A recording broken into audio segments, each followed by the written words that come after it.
Mosquero Padilla para sa 7th episode ng ating talakayan sa Sangguniang Bayan. At sa atin ang ating Honorable Vice Mayor, Atty. Maria Teresa Dalibas Constantino, kasama ng ating 16th Municipal Council. At ang pag-uusapan natin ngayong hapon na itong mga kabatas ay walang iba kundi ang nilalaman ng Municipal Ordinance number 2026-277-16 entitled An Ordinance Updating the Rules and Procedures in the Conduct of Administrative Proceedings Against Barangay and Sangguniang Kabataan officials in the Municipality of Malungon. And we will be joining by the 16 Municipal Council themselves who authored this particular ordinance. Please help me welcome the Honorable Kabatas na Erwin Asgapo, Chairman of the Committee on Rules and Good Government. Liga ng mga Barangay President, Kabatas na Sweetly B. Galang Laverder. Of course, our Sangguniang Kabataan Federation President, Kabatas na Jericho Tanduyan. And of course, for our technical assistance from our Sangguniang Bayan Secretary, please help me welcome Kabatas na Jonathan Alfaro. And we will be joining by one of the brilliant minds in terms of legislation and policy making, not just in the municipality of Malungon, but also in the province of Sarangani and even in the region 12 and even the entire country. Former member of the Sangguniang Bayan of the municipality of Malungon and currently serving as our board member of the Sangguniang Panlalawigan, no other than my handsome kumpare. Yes, naman. Please help me welcome the Honorable Kabatas na board member Joseph M. Calan. Would you like to greet our listeners, audience, and followers? Good afternoon everyone, especially to Malunonians. My congratulations to the leadership of the Sangguniang Bayan of Malungon, to Honorable Maria Teresa Constantino, the Municipal Vice Mayor. Having this platform, we may able to inform our constituency pertaining to legislative measures enacted and approved by the concerned Sangguniang Bayan of Malungon. So my personal commendation to all the members. I wish, of course, to inform the good Vice Mayor Tessa and the rest of the members of the State Sangguniang Bayan of Malungon, mga kabatas. Indeed, I'm honored as the one of the member of the reviewing authority of all ordinances endorsed to the Sangguniang Panlalawigan. I'm so happy kasi as far as I know, parang Sangguniang Bayan pa lang ng Malungon nagkaroon ng ganitong legislative measures. So, congratulations again for that. And in fact, as I tried to peruse the content of this ordinance, I was reminded of Section 67 na pag merong apila ay doon isusumite sa Sangguniang Panlalawigan. That's why I'm so lucky this afternoon sa talakayan ito. And this can be on big help actually, the Sangguniang Panlalawigan, not only being the reviewing authority, but somehow siya yung takbuhan ng apila ng mga reklamo na nadesisyonan ng Sangguniang Bayan of Malungon pertaining to this administrative complaints against any hearing barangay officials. So at it reminds us, particularly sa akin as chair ng Committee on Rules and Legal Matters, to really come up with the procedures also handling cases like this endorsed or rather as appealed by the concerned elective barangay officials nakaranas nitong mga administrative proceedings. Again, it's an opportunity this afternoon. I'm not there of course to impart some business, mga legal aspects dito. But I'm here more on learning from the members of the Sangguniang Bayan para po masaayos naman doon pagdating sa probinsya ng Sarangani. Pahiya kami sa Malungon pagdating doon if ever na merong mga aapila at wala kami established na procedure pertaining to this issue. So thank you so much, Sangguniang Bayan of Malungon, the leadership of Atty. Maria Teresa Constantino. Congratulations. Thank you so much. Yes, thank you so much, Kabatas. Board Member Joseph Calanaw. Ayan mga Kabatas, our dear Malungonians and followers, viewers. Introduction pa lang, greetings pa lang, discussion na. Puno. And I'm excited. Sabi ko nga, because this is an administrative procedure, parang magiging boring yung discussion, but because we have board member here, this is going to be an exciting discussion. Of course, mga kabatas, the author and the reason why we have this talakayan sa Sangguniang Bayan, no less than our Honorable Vice Mayor Attorney Maria Teresa Dalibas Constantino. Vice, would you like to give our listeners, viewers, and followers Mag-greet lang ako because I'm so excited to go directly to the provisions and to listen to the wisdom of the speakers today. And later, habang naghahatag kami sa mga insights and input namin pertaining to this ordinance, kasi may mga idugang-dugang lang. So let's go directly to the discussion. Pero sa tanan nga, nagasubaybay pirmi sa atong talakayan sa Sangguniang, maraming salamat po. I hope you have learned a lot from our previous episodes, especially sa mga pagbaligya sa mga subdivision lots na walang valid license to sell. We've read so many commentations, may damog daw kamo sa ngatunan sa amon nga discussion, and tali mabawasan ang mga land dispute because of that resolution. Subong naman, maghatag na naman kami sa mga insights sa bagong ordinansa nga napanday sa aton nga mga aktibo nga mga konsehal sa 16th Council. I-explain naman nila sa inyo subong para maintindihan ninyo kung ano ang mga responsibilidad kag mga katungod naton kung may ara kita sa mga pamangkot, especially sa accountability sa aton nga mga barangay and SK officials. Once again, maraming salamat viewers of Sangguniang Bayan. Thank you so much, Kabatas na Teresa. Kaya kung ikaw ay isang punong barangay, kung ikaw ay kagawad ng barangay in 31 barangays of the municipality of Malungon, at kung ikaw ay isang mapanuring Malunggonians, para sa inyo ito. Tara, pag-usapan natin yan dito sa talakayan sa Sangguniang Bayan. Coming from the authors themselves, Kabatas na Teresa, as chairman of the Committee on Rules and Good Government, may I hear from Kabatas na Erwin Asgaco, what is the main intent and purpose of this ordinance? Mayong hapon sa tanang taga Malungon, India Presidential Table, Vice Mayor Teresa Constantino, Board Member Galanao, TBC Brother, our SB Secretary Alfaro, Batas Victor, and our SK Chairman, Honorable Tanduyan. The ordinance updating the rules and procedure of the administrative procedure in the conduct of administrative cases against barangay elected officials, including sa mga kabataan officials, are about the strengthening of governance, fairness, and accountability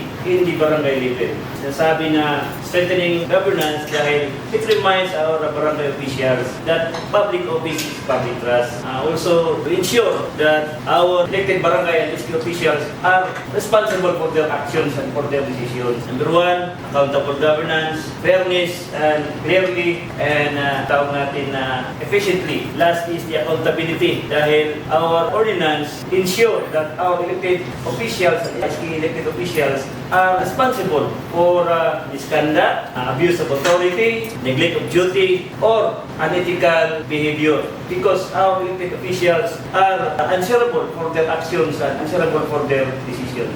Kabatas. Having said, nalaman na natin mga kabatas yung intent and purpose of this ordinance. On the technical aspect naman, we know from our Sangguniang Bayan Secretary how the complaint is initiated and what are the basic requirements in filing administrative cases against our barangay elected officials and Sangguniang Kabataan officials in the municipality. Thank you, Kabatas Nanoy. All the Malawanians, it is my great opportunity today to be with the group of this talakayan, and I'm very happy to acknowledge everyone and also the whole Malawanian and those who are watching right now. Under the approved ordinance number 2026-277-16, an administrative complaint is initiated by filing a verified complaint, and that will be submitted to the office of the Sangguniang Bayan through the or address to the presiding officer. The complaint will be filed by a resident, taxpayer, barangay official, or any government agency who has knowledge of the alleged misconduct. To be accepted, the complaint must be clearly state the facts of the case, identify the barangay official being charged, and include supporting affidavits and relevant documents. This ordinance also requires the complainant or the complaint to provide his or her full name, address, and legal capacity as person being filing the case. Once submitted, the Secretary to the Sangguniang records the complaint, assign a docket number, and issues an acknowledgement receipt. The ordinance also further provides that unverified complaint will not be given due course, meaning the complaint must be sworn under oath to show that it was filed in good faith, as stated in Section 13 of this ordinance. In simple terms, the ordinance ensures that administrative cases begin through a formal written complaint supported by facts and evidences, as that only serious and properly documented complaint will proceed. Kaparas. We mentioned also of a complaint, but we have here a verified complaint. Can you tell us more? Can you expound for the benefits of our viewers and listeners what is the characteristic of a verified complaint? Because you have made mention of some documentary and attachment and support. Thank you, Kapatas. So when we talk about verified complaint, it should be under oath. So complaint that is not within this premise, as I mentioned earlier, cannot proceed because it is always a verified complaint that is under oath. Para mas klaro sa aton nga mga tagapamatig no, sa aton nga talakayan. When we speak of verified complaint, ibig sabihin sina notaryado ang aton nga papeles. Kung may ara kita sa reklamo nga ipasaka sa Sangguniang Bayan, kinahanglan nga nasulat ka under oath or notaryado para hindi siya pwedeng simple allegation lamang. Gani, sa pagplastar kaina ni Sir Aljo sa proseso, pag may ara kita sa reklamo sa airing barangay officials and SK officials, kinahanglan nga magpadala kita sa formal nga reklamo nga notaryado sa Sangguniang Bayan, i-address naton sa presiding officer sa Office of the Vice Mayor. Kag ina nga reklamo, igapasa ina sa Sangguniang Secretary para mahatagan sa assigned number kag docket. And bilang parte sa isa ka proseso nga nagakilala sa importansya sa due process, dapat nga ang aton nga reklamo klaro kung ano ang iyang na-violate. Kinahanglan nga dito sa aton nga affidavit complaint nakabutang kung ano ang iyang mga nalabag nga mga polisiya, nalabag nga mga balaod para hambalon nga karekla-reklamo gid ang aton nga mga barangay officials. Isulat pod sa aton nga reklamo kung sino ang nagareklamo. Hindi pwede nga mag-file kita sa reklamo sa barangay SK official nga anonymous. Kinahanglan may klaro nga complainant, kag kinahanglan nga may supporting affidavit, kay kung wala sa supporting affidavit, basi may tendency nga magkaroon lamang kita sa fishing expedition nga makakos sa political harassment sa aton nga mga barangay and SK officials. Isulat po dito kung ano nga section sa aton nga ordinansa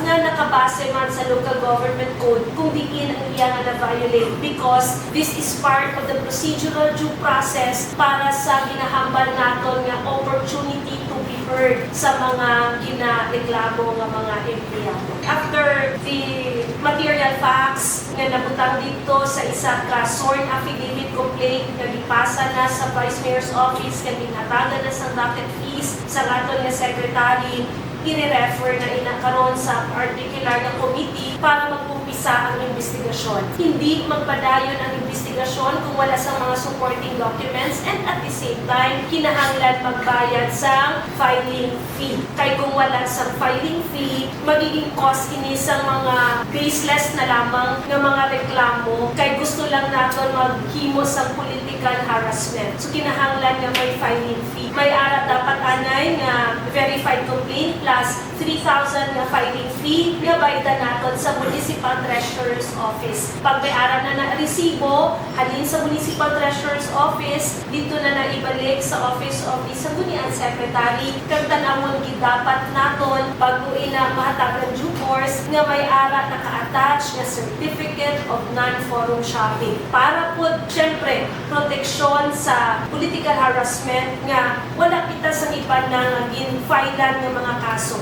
Kung nag-file kita sa Sangguniang Bayan or in the case of municipal officials naman dito na sa Sangguniang Panlalawigan, kinahanglan nga dali lang natin i-file. Otherwise, magkakaroon kita sa forum shopping. Inatong nag-file na kita dali sa Sangguniang Bayan, nag-file man kita sa Ombudsman, nag-file man kita sa trial court, nag-file man kita reklamo sa DILG, abot kung existing pa ang 888. So, damo kita sa lapitan, kagin hatagan sa mga affidavit complaint. That is already a violation of forum shopping. So, kinahanglan sa aton nga affidavit complaint na attach ang aton nga supporting evidence, alin sa aton nga mga witnesses, na attach ang resibo sa filing fee, kat na attach ang certificate of non-forum shopping para mahatagan due course ang reklamo sa resident taxpayer or kung sino man ang naging biktima sa ginatawag natin nga ERIC, barangay and SK officials. Thank you, Kabatas na Tessa. And that is the advantage of having a vice mayor. Wapa na, abogada pa. Grabe kita, das kabatas no.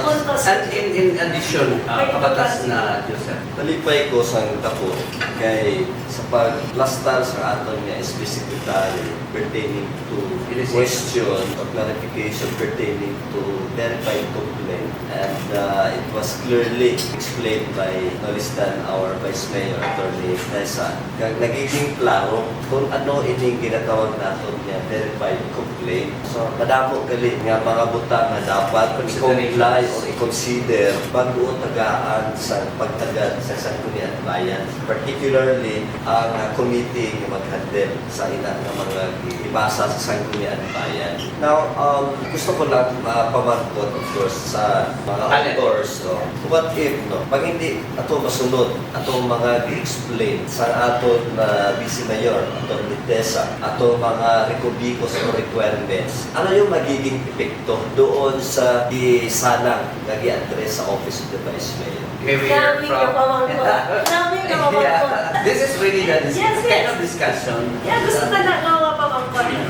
Base sa committee hearing nga gikandak sa aton nga Committee on Rules and Good Government, when we were crafting, ina-craft ini sa mga municipal councilors natin, nag-arise po na siya nga question. What if may na-violate dito sa pag-file sa complaint? Wala nakabayad sa filing fee or wala sa certificate of non-forum shopping or hindi verified kaya hindi siya notarized. Ano ang magiging effects ng affidavit complaint? And the answer, I'm sure mag-agree man ang mga kaupod ko nga arat diri, that it will be dismissed but without prejudice. In legal parlance, this is what we call it, dismissal without prejudice. In simple parlance naman kung sa aton na termino sa ordinaryong mga tao, hindi hatagan due course ang reklamo pero pwede kita mag-refile, complying all the requirements. So halimbawa, may reklamo kita, o hindi notaryado ang aton nga reklamo, nagdiretso kita sa Office of the Vice Mayor. Siyempre, ipasa ko ina sa aton yung SP Secretary. Pagtanaw pa lang sa papeles, mahambal nila ng Secretary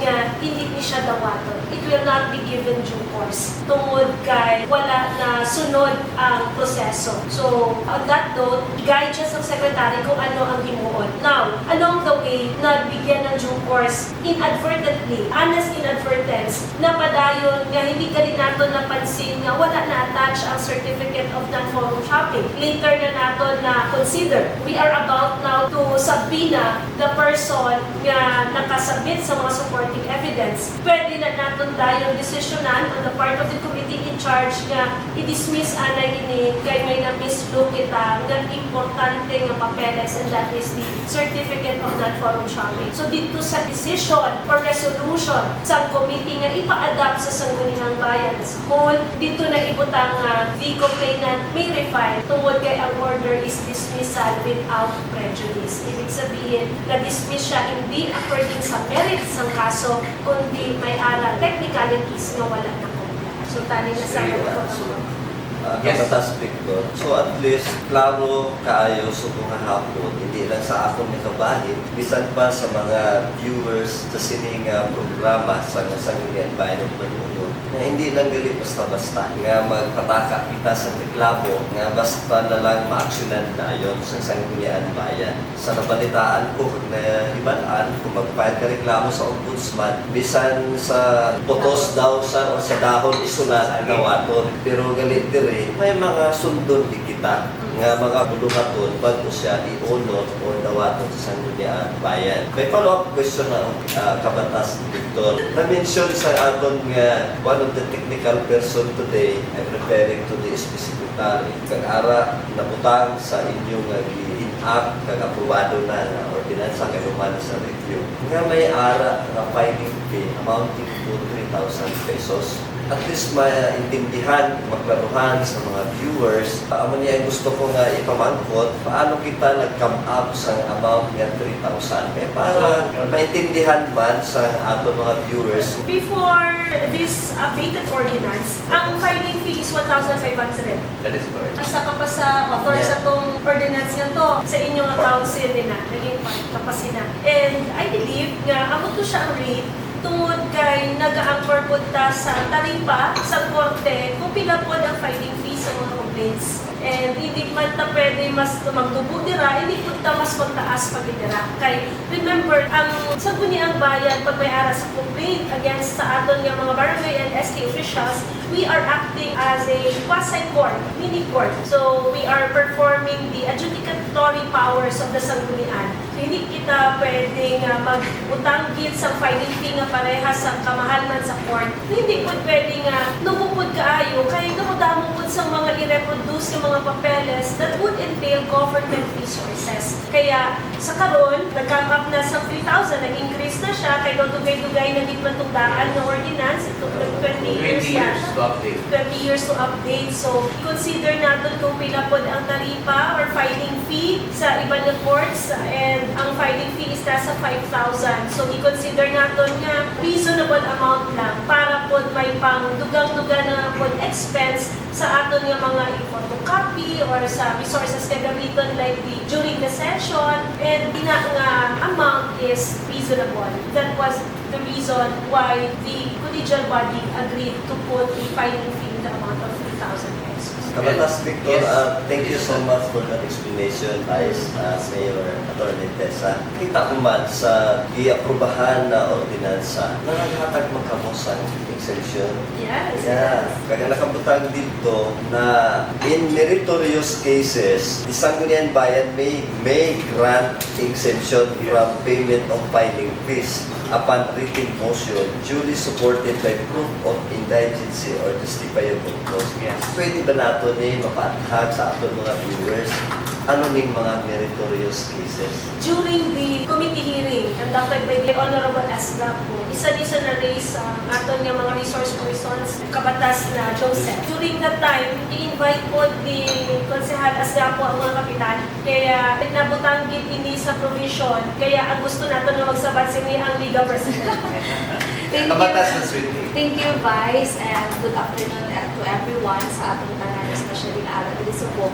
So during sa committee hearing, na banggit naman sa atong Vice Mayor kung sino ang mga na-invite during that hearing. So ara dito ang atong mga kapitan. So na-arise ang question, what if? Kasi kaya nagtaas ng 3,000, may explain man ni Vice, kahit isa po sa tumong dito, kaya ang ambal sa mga kapitan, kasi kung 1,500 lang na Vice Mayor, pwede lang po makakuot sa 1,500 kung pag-file. Pero kung 3,000 pesos, kailangan dalong din ang rason na filean ko si kapitan kasi medyo taas man ang bayranan. So karon dito naman sa aton nga indigenous nga diliit kabayan. No, na-come up naton during sa committee hearing nga magkuha sila sang certificate of indigency. So diin nila ini kuhaon. During sa committee hearing, nabanggit dito nga basi kay kapitan kuhaon ng certificate of indigency. Hindi siya pwede. Kay basi gani si kapitan ang reklamo o basi si kagawa ng reklamo. So ang kuhaan sang certificate of indigency is from the MSWDO para mas safe siya. So kasi some of our indigent identified naman na WORPIS and IPs beneficiary are considered indigent in the community.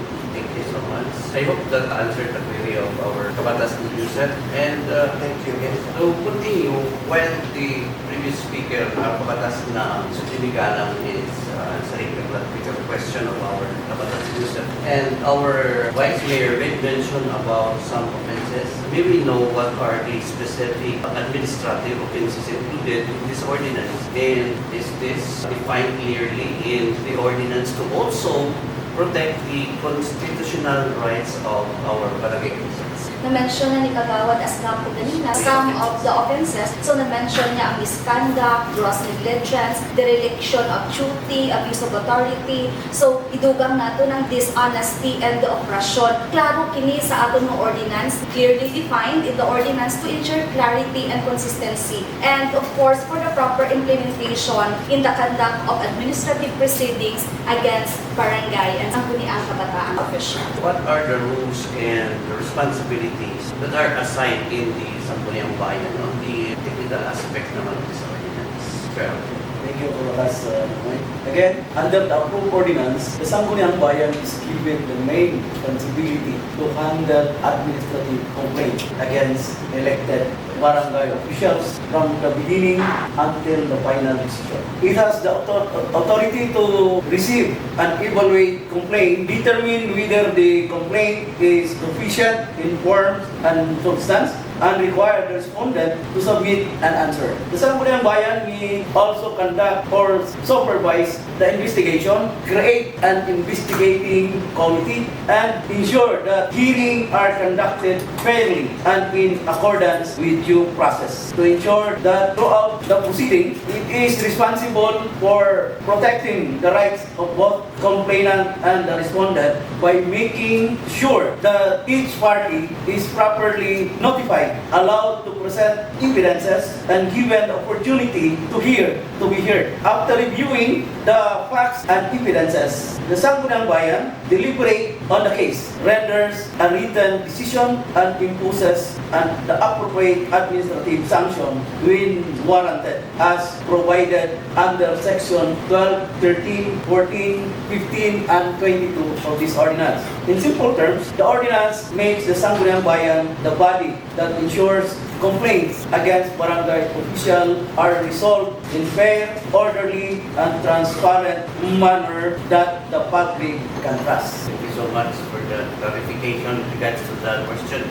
You had mentioned about creating a particular committee. But is this provided in the provision of this ordinance? Is there a need to create a specific committee, or is there already existing appropriate committee to be referred upon by any verified complaint with the Sangguniang Bayan? Sa ordinance, kinahanglan yun nga mag-create of investigating committee para sila ang mag-handle sa proseso sa pagdungog o paghimo sa kandak sa administrative complaint. To be very specific, sa ginami ni Sir Aljo sa ato niya secretary, nung wala pa ini nga ordinansa, may ara lang sa 24 nga standing committees ang ato niya Sangguniang Bayan. But by virtue of this ordinance, which has been declared by the Sangguniang Panlalawigan as valid, may ara na sa 25 ka standing committees ang Sangguniang Bayan under the 16th Council para sa isa ka committee ba nga magkapot sa mga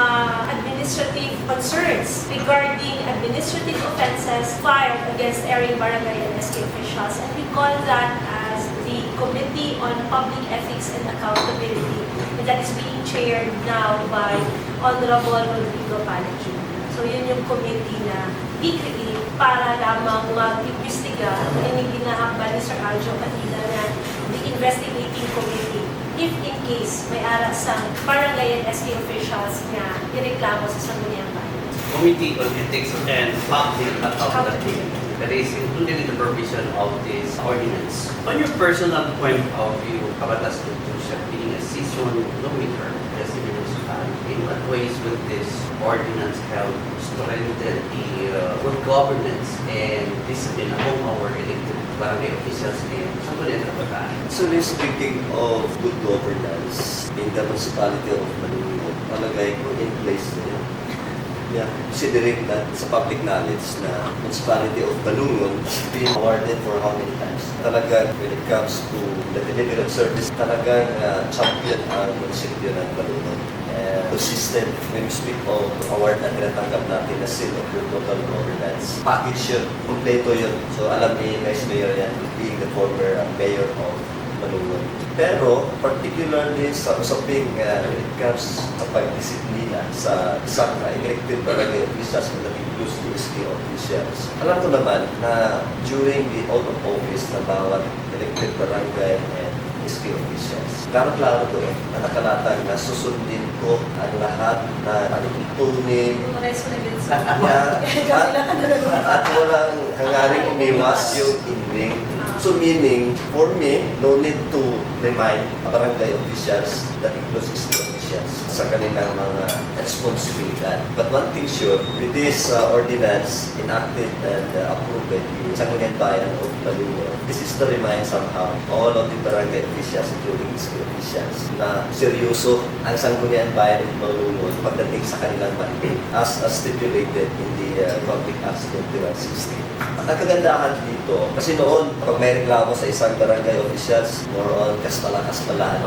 Nasa confusion actually yung mga membro ng Sangguniang Bayan sitting as a judicial body. Pero this time, nakalatag dito, klaro-klaro, yung procedure na nakalatag. Alam ko na equipped na ng knowledge yung membro ng Sangguniang Bayan in handling whatever complaints na nakalatag against elected barangay officials sa particular official. So, meaning, kung ako yung barangay official or SK official, kailangan kong aralin ano yung responsibilidad ko. Kailangan kong aralin ano yung mga hindi ko dapat gawin para maiwasan ito. Simply because talagang seryoso yung Sangguniang Bayan ng Balungon. Na talagang yung nakalagay dito, yung nabasa ko na sisiguraduhin yung patas na proceeding. Meaning, kapatido ka man o hindi, ito yung mag-govern during the conduct of the administrative proceedings against any hearing barangay officials. So I should say na through the passage of these legislative measures of the Sangguniang Bayan, dito pa lang, masagot na yung tanong ni Kabatas dito. Talagang ang disiplina nandun na. And I'm happy actually uwitin ko ito this afternoon. Saludo ako sa Balungon kasi as one of the member of the reviewing authority sa Sangguniang Panlalawigan. Every now and then, meron kayong ipinapasang ordinansa sa Sangguniang Panlalawigan for review. Talagang sa Bisaya ako ang pinasahin, hindi yung mga usual na mga ordinansa na paulit-ulit lang ina-amenda. And I do appreciate talaga. So, yun yung Kabatas Victor. Isa itong paraan makatulong and sa pagdisiplina ng mga barangay officials and SK officials. Gusto ko sundan yung sinabi ni Son Joseph na kapatido ka man o hindi patas, palangga ka nato na tanan yung opisyales, no? Ipagkakapanginig nato palangga, pero may aral sa mga obligasyon. Ang aton yung mga barangay officials kag may aral sa magpalapit sa aton tungod lagi sa mga kulangon, sa mga bayronon. Kinahanglan yun na may aral po sa aksyon on the part of the Sangguniang Bayan or even our municipal mayor para madisiplina ang mga dapat disiplina. So, collaborating the manifestation of Kabatas Joseph and Batas Vice Mayor Tessa, it's not just responsibility but also accountability on the part of our barangay officials. On the part naman ng ating mga barangay officials, what is the safeguard of the barangay officials against harassment and politically motivated complaints? Actually, the ordinance that governs administrative cases is not just only to discipline the elected officials, but to protect them also from harassment, political motivated cases. So, our strong safeguard is yung mga posisyon kanina, bawa yung written, signed, and authorized, verified, sworn ng complaint ng Estado. And because the bottom line Kabatas na Victor is accountability without weaponizing the complaint from politics. The goal of the ordinance is balance. Balance in the sense that to protect the rights of the complainant and also the rights of the elected barangay officials.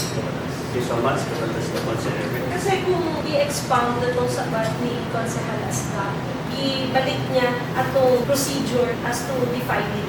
Ang ordinance naton mo para kung may mga observation constituents natin sa performance ng ating barangay na SK officials, pwede sila magkato sa Sangguniang Bayan para madisiplina ang barangay officials. Ito yung purpose talaga ng ordinance. However, para sa ginahambal ni Consejal Asgapo nga nabanggit na rin kaina ni Organ Orgalana, may anak na sa ginatawag na fairness bilang mga membro sa quasi-judicial body. And gitan-aw po natin ang safeguard sa sininga ordinansa pag-abot naman sa possible harassment sa mga barangay and SK officials, mga local politicians sa atin ng mga lugar. Gani, kung makita ninyo ang ordinance, mabalaan na nato nga, hindi galikan sa Sangguniang Bayan kung may ara kami sa mga reklamo sa among nga kapitan, kung hindi kami rilisan sa clearance tungod kay wala ko ng boto sa iya, mga ganyan na mga offenses. Bigla lang nagsara sa dala ng amon nga kapitan nga wala sa kaukulang balaod sa closure of the road.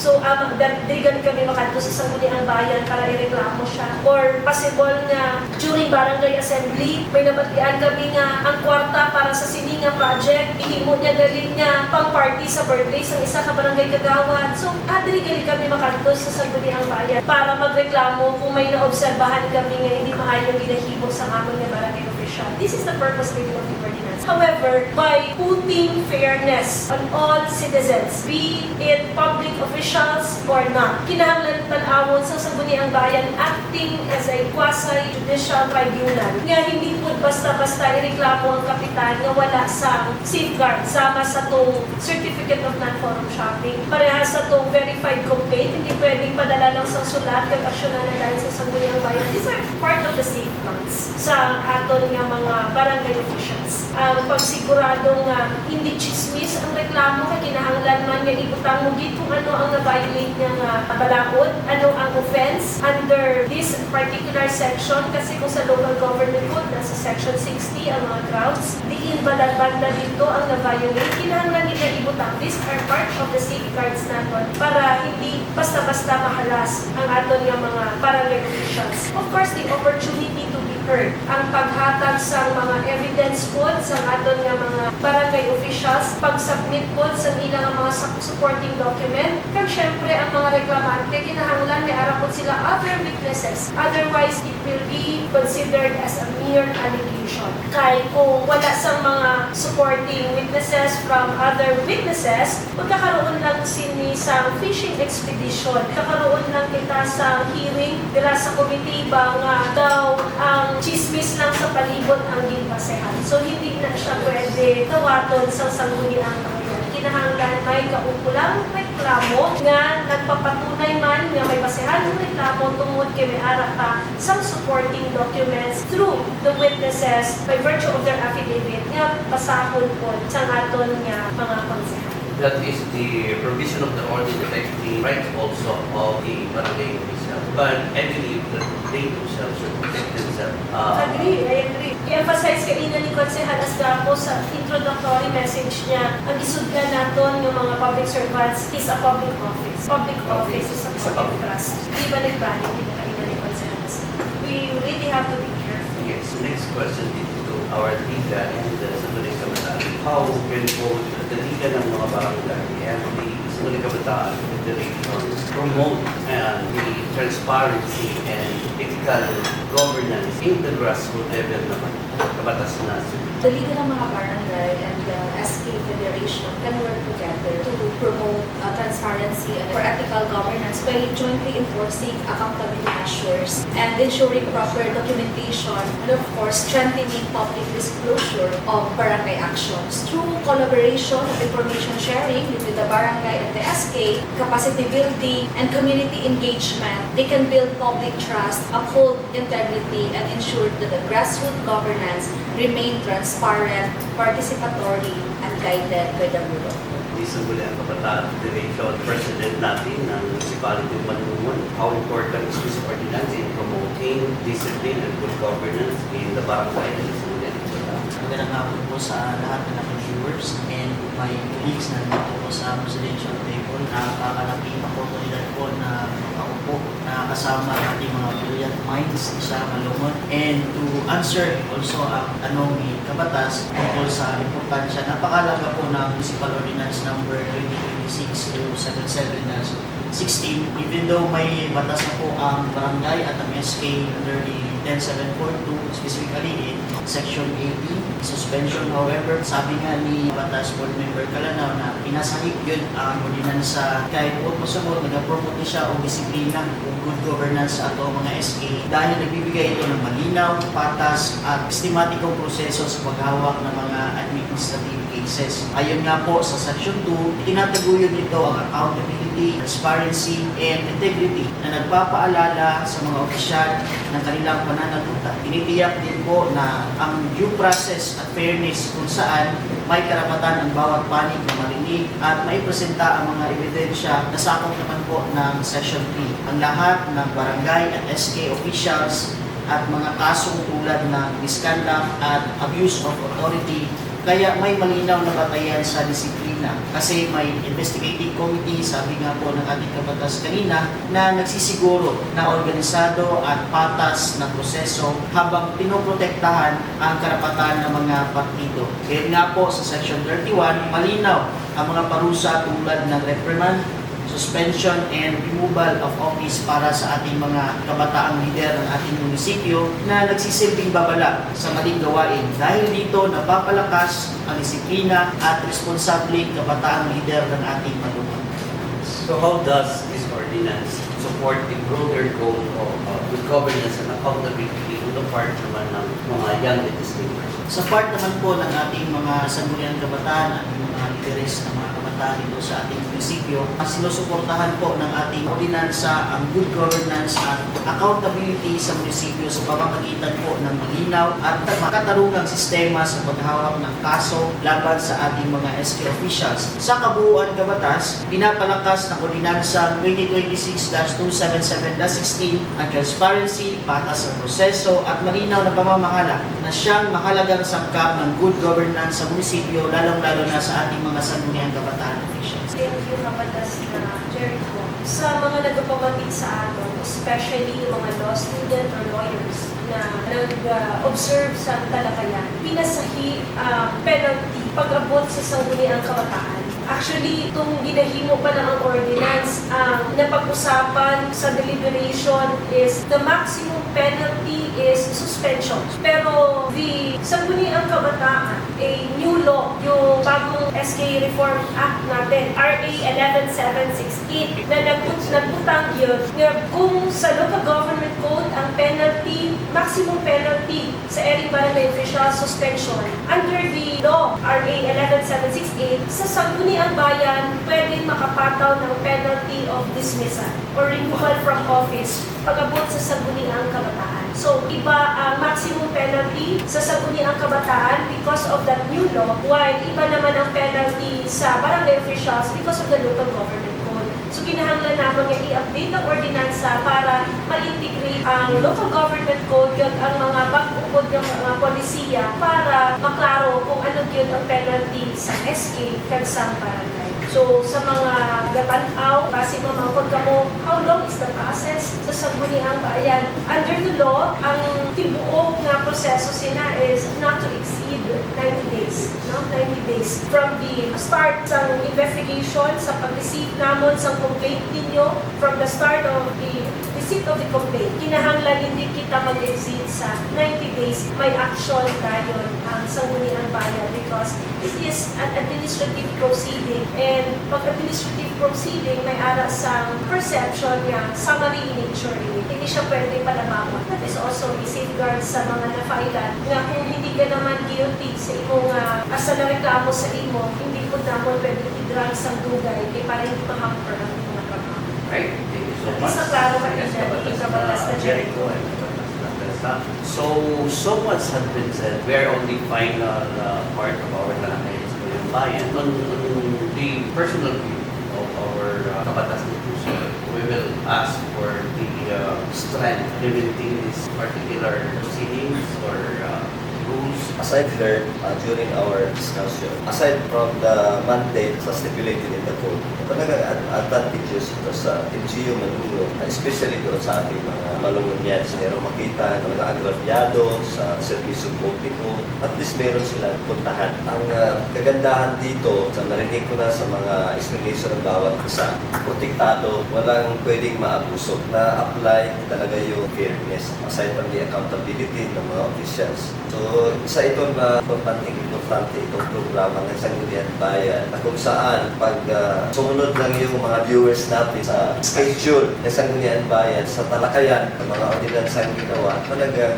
inform sila. Kasi pag hindi inform yung taga-manungod, lang naman natin na tayo yung talo. Kumbaga, ligtas ang may alam. So, kung gusto nating maraming maging alam or malalaman tungkol sa usaping batas sa munisipyo ng Malungon, tune-in tayo dito sa talakayan ng Sangguniang Bayan Salamat ng sa Malungon. promotion. Ayan, ginawa na ni Kabatas yung part ko. Conclusion, Kabatas, na Vice Mayor Tasa, one particular message that we like to convey to all our Pinomalungunians and including the barangay officials sa Sangguniang Kabataan in general. Before ako magsabat sa pamangkot kay Kuya Nonoy, kung ano daw ang gusto kong i-convey na message sa mga nagkapanaw, gusto ko anay pasalamatan ang aton nga board member.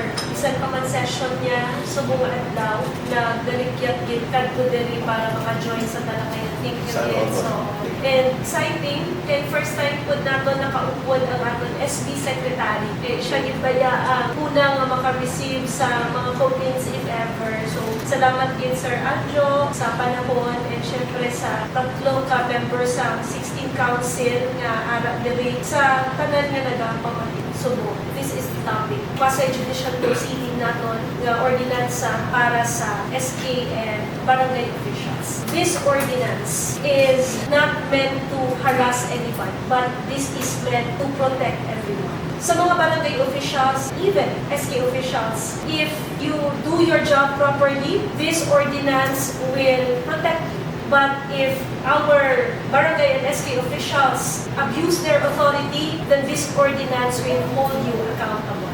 Amo na ang tumong sa Simingo Ordinance. Gani sa ako nga mga kaupod sa Sangguniang Bayan, pinapasalamatan ko gid ang amon nga sharing of ideas para mag-come up sa mga policy nga meaningful, mag-come up sa policy nga future ready, mag-come up sa policy nga fair. And when I say that this ordinance is fair and impartial, parehas ang nahambal na namon kay ina nga mga safeguards sa tanan. Kung ipatuman din ordinance sa panahon nga may ara nagkit nga mag-complain, nakabutang diri ang confidentiality sa mga proceeding until and unless may ara na sa desisyon ang Sangguniang Bayan. We will follow the quantum of evidence which is substantial evidence sa isa ka administrative proceeding and sa paghimo sa resolution sa Sangguniang Bayan sa desisyon nga paghimuon namon kung may ara na sa mapasa nga reklamo. Ginasigurado sa Sangguniang Bayan ang paghimo sa isa ka resolution nga may ara sang ginasandigan nga balaod kag ebidensya nga nagapamatuod kung guilty or hindi guilty ang ginreklamo. So, appeal na siya sa mga safeguard daton. So, I hope na sa among naging present sa inyong nga ordinance, mas naintindihan naton ang gist. Bisan complex ini nga ordinance tani pinaagi sa inyong nga mga napamatian subong na-explain namon sa sakto sa lubog nga panahon kung ano ang ginpaningkaputan nga balaod sa 16 Sangguniang Bayan. And this is also an opportunity for this representation to thank the Sangguniang Pandalawigan, ari magid ang aton pinalagak nga board member Joseph Calanaw sa pag-review sa ordinansa kag mahappy kita nga mabalaan nga tapos na ang review pod nila and this ordinance has been declared valid in its entirety. So on, salamat yun sa tanan-tanan nga nagapamati sa amon. Salamat, tani, damo kamo sa makatunan. And kung may ara kamo sang gustong mga policy, willing kami nga istudyuhan ina, just like, follow, and share the Sangguniang Bayan page of Malungon. Kay gusto namon ipalapit pa gid ang legislative process sa bawat barangay at sa bawat sulok sa Malungon diri sa aton nga lugar. Maayong There you have it, fellow Malungonians, from our Municipal Vice Mayor herself. Thank you so much, mga kabatas, for joining us in today's discussion. We hope this helped clarify that every action and decision in public service comes with proper processes and accountability. As public servants, it is essential to uphold due process, fairness, and integrity in every step. Knowledge of the law is not just protection. It is a guide to maintain the trust of the community we serve. Once again, this is Talakayan sa Sangguniang Bayan. This is your Kabatas Konsehal na Victor Mosquera Padernilla. The law is for everyone. Maraming salamat sa Bida Malungon. Bida Malungon yan.